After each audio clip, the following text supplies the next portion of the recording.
Morning, everybody. Welcome. How you guys doing? Yeah, all right. So last year we started doing this where we invited you all into our home for a little bit of Christmas joy and the kickoff to the Christmas celebration here on campus a little bit. And today you're going to find that you actually will see some faces you don't normally see up here. We have a few of our teachers joining us for various reasons, but they will be playing with us today, so you'll see some people on and off the stage as we go. We are going to tell you some stories of Christmas today. You'll see a few things, and some of it are good stories, and some of them are not so good stories. We'll kind of get into those as we go. There may be even a surprise guest later, which you'll probably have we'll look for him. Anyway, we are going to kick off this morning with a little bit of a story that you probably have seen and heard sometime in your lifetime by an author by the name of Dickens. So this is a Dickens Christmas Carol suite, and we're going to just do a little bit of it for you, but we'll tell you a little bit of the story of Scrooge.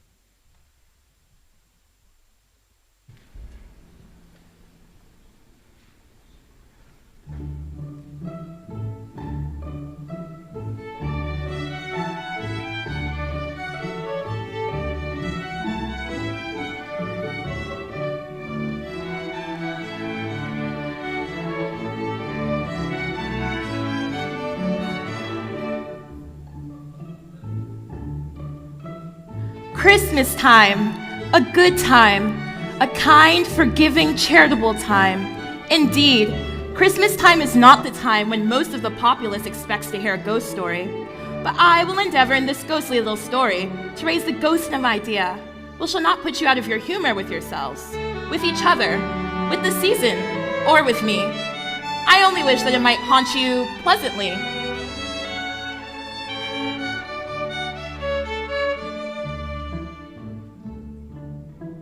For Christmas time is a pleasant time, the only time I know of in the long calendar of the year, when men and women seem by one consent to open their shut-up hearts freely and to think of all people as fellow passengers to the grave.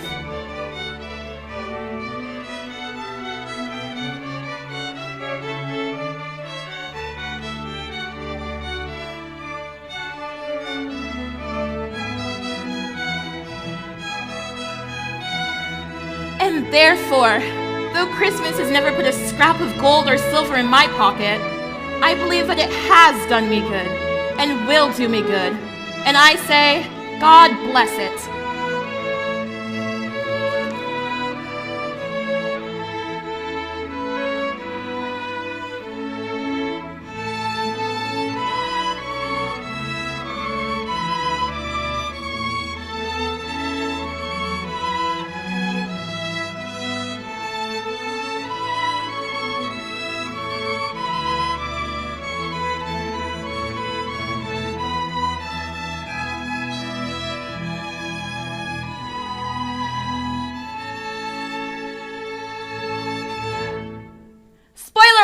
Scrooge is visited by three ghosts from the past, present, and the future. Through these encounters, Scrooge learns how he is changed into a heartless man, more concerned with his worldly goods and stature than humanity or his own soul. Once faced with his own mortality and the chance to change the future, Scrooge decides to embrace the spirit of Christmas and its joy of giving and love, which leads us into this final scene.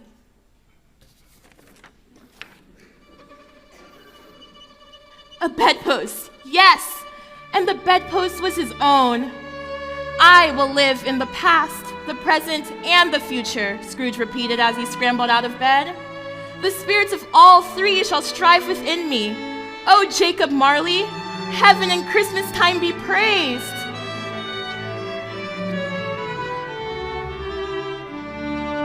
Scrooge's heart swelled. He opened his window and, laughing and crying in the same breath, began to shout, "Merry Christmas to one and all." He called downward to a passing boy, promising a shilling and a half-crown to deliver a huge Christmas turkey to the Cratchit house. Scrooge dressed himself in his best, then went out upon the street, greeting everyone he met with a good-humored and delighted smile. He happened upon the portly gentleman who had been collecting for charity the day before. He offered his deepest apology for his previous behavior. and he pledged them a huge donation. Scrooge then found himself at Fred's door, and knocking, asked if he could come to dinner. It was a wonderful party with wonderful games, wonderful unanimity, wonderful happiness.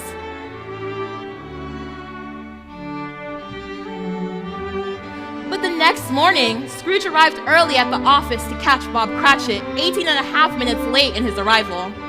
Feigning anger, Scrooge began to scold Bob, and then suddenly laughed. "A Merry Christmas, Bob. A merrier Christmas, my good fellow, than I have given you for many a year. I'll raise your salary and endeavor to assist your struggling family. Make up the fires and buy another coal scuttle before you dot another I, Bob Cratchit."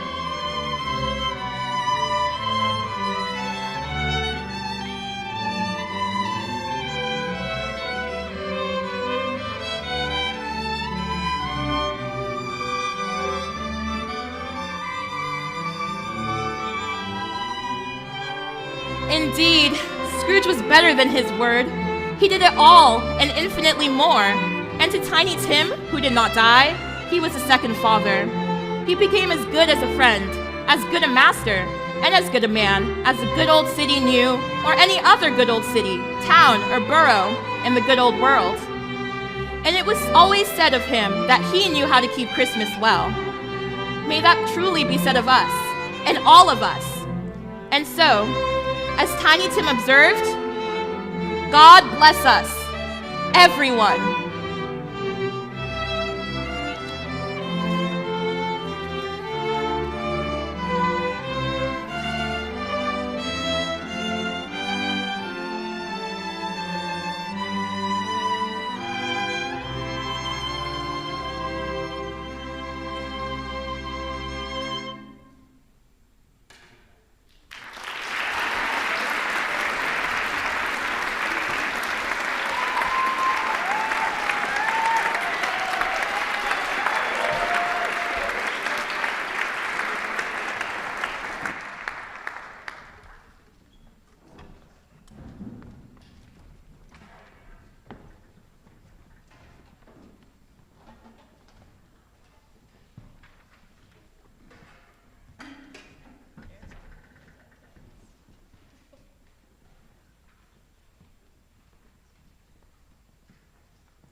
As the winds make their way to the stage for the second piece, I'm going to give you a little history about what's about to happen. So most of you know who Santa Claus is, but you may not know who his alternate ego, his shadow, is. It's a creature from long ago named the Krampus.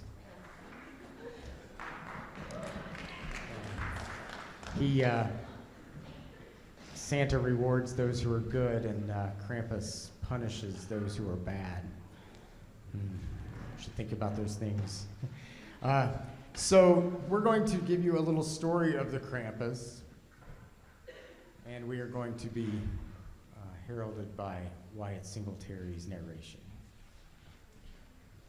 Please welcome Wyatt to the stage.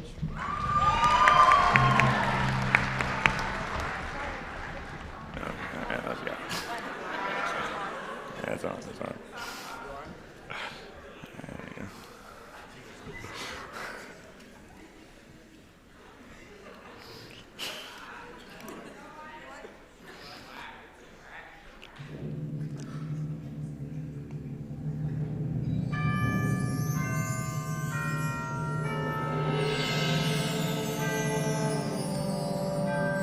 If you've been good, child, on Christmas you'll find the toys and the gifts that St. Nick left behind.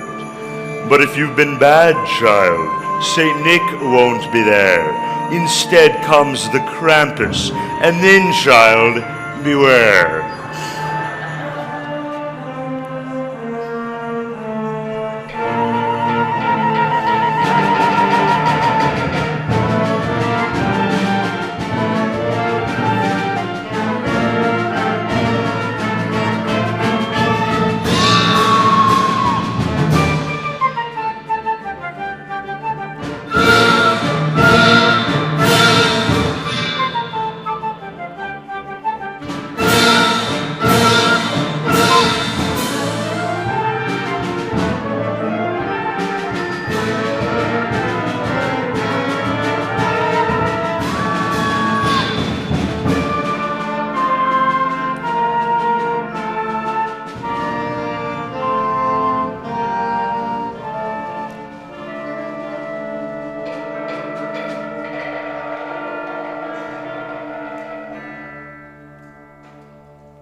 On Christmas Eve, Krampus will come to your room with his horns and a switch and his eyes full of doom. He'll click his black claws and he'll comb his dark mane, and he'll laugh and he'll scream as he rattles his chains.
But if you've been awful, most terribly bad, then worse will await you, young lasses and lads. He'll grab you and stuff you down deep in a sack. He'll take you away, and you'll never come back.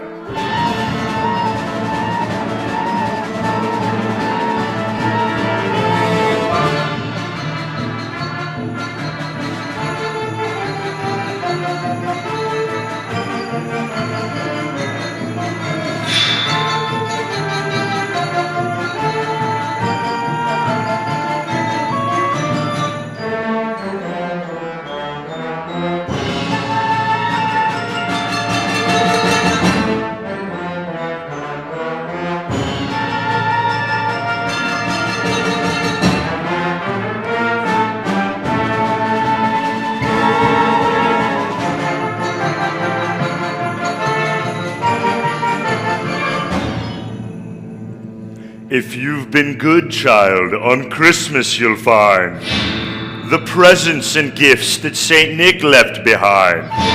But if you've been bad, child, St. Nick won't be there. Instead comes the Krampus, and then, child, beware!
So as the strings return to the stage, just a little bit here, we're going to switch our focus a little bit to what the actual story of Christmas is. Obviously,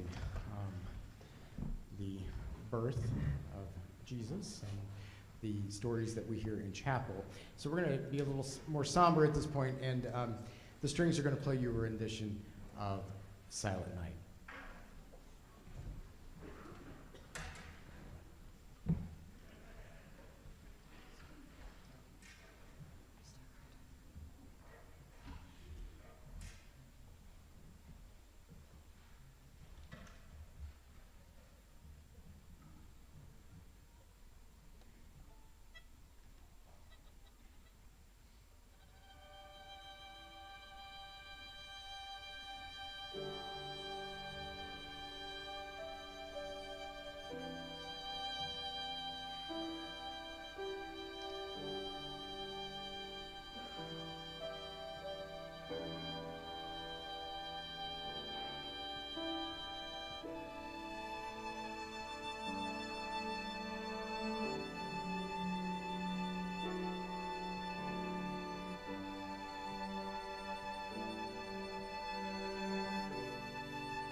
He has a new movie this year. You may have seen it. He's a little green creature. Likes to steal things and then gets a little bit of a better heart later. Yes, the Grinch. The Grinch is around, and he has joined us today, or he is joining us today on stage. This is a medley of How the Grinch Stole Christmas. And we're going to feature a couple of soloists here. Got John Moses back here on trombone, Finn Walker on trumpet, and Leah McCrae on saxophone. So this is How the Grinch Stole Christmas.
We need to do a little bit of a stage change, so give us just a couple of minutes. Enjoy some of that candy I think you just got, and we'll be right back with you.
Okay, so a couple more pieces here. The first one we're going to play for you, obviously this is percussion ensemble, which in the past couple of years we really worked to develop this, and these guys are playing some amazing stuff right now. So the first thing we're going to do is called Night Before Christmas, which you've probably heard of, yet another story of Christmas, and it's going to be narrated by Chris King.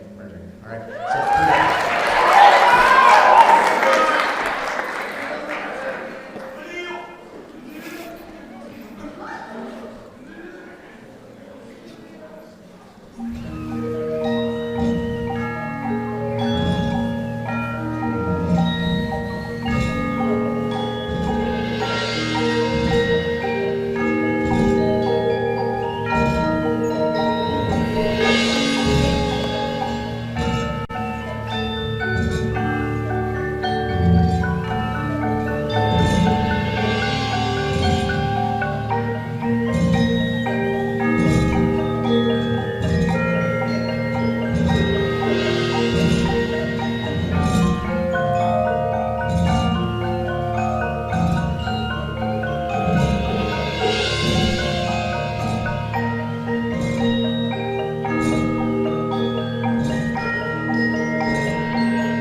"'Twas the night before Christmas, and all through the house, not a creature was stirring, not even a mouse. The stockings were hung by the chimney with care, in hope that St. Nicholas soon would be there. The children were nestled, all snug in their beds, while visions of sugar plums danced in their heads.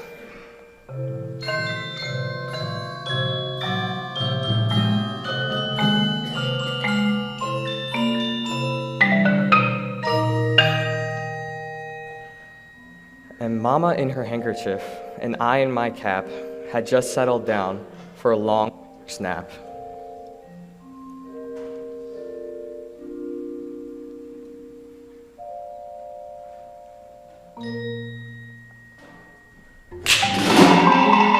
When out on the lawn there rose such a clatter, I sprang from the bed to see what was the matter. Away to the window I flew like a flash, tore open the shutters and threw up the sash.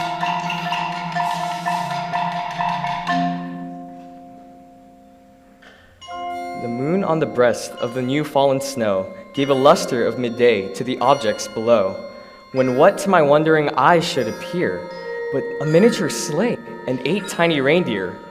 He was dressed in all fur from his head to his foot, and his clothes were all tarnished with ashes and soot. A bundle of toys he had flung on his back, and he looked like a peddler just opening his pack.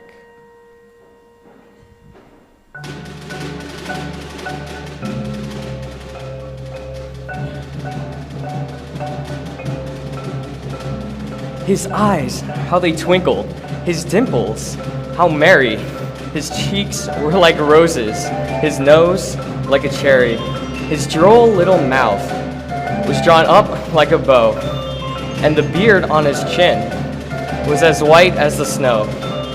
The stump of a pipe he held tight in his teeth, and the smoke it encircled his head like a wreath. He had a broad face and a little brown belly that shook when he laughed like a bowl full of jelly. He was chubby and plump, a right jolly old elf, and I laughed when I saw him in spite of myself.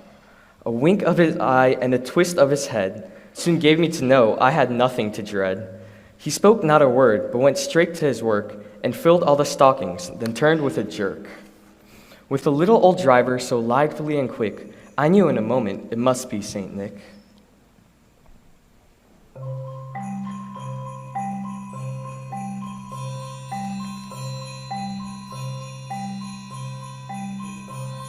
His eyes, how they twinkled, his dimples, how merry. His cheeks were like roses, his nose like a cherry. His droll little mouth was drawn up like a bow, and the beard on his chin was as white as the snow. The stump of a pipe he held tight in his teeth, and the smoke, it encircled his head like a wreath. He had a broad face and a little round belly that shook when he laughed like a bowl full of jelly. He was chubby and plump, a right jolly old elf, and I laughed when I saw him in spite of myself. A wink of his eye and a twist of his head soon gave me to know I had nothing to dread. He spoke not a word, but went straight to his work and filled all the stockings, then turned with a jerk. With a little old driver so lively and quick, I knew in a moment it must be Saint Nick.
So one more piece.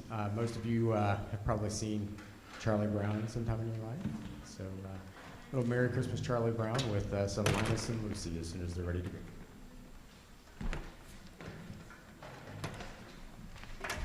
One more brief announcement. Before they play the last piece, if you would like to meet the Grinch and maybe take a picture, he will be out by the tree in Ainsley Hallway after this. So please feel free to swing by and see the Grinch for a few minutes.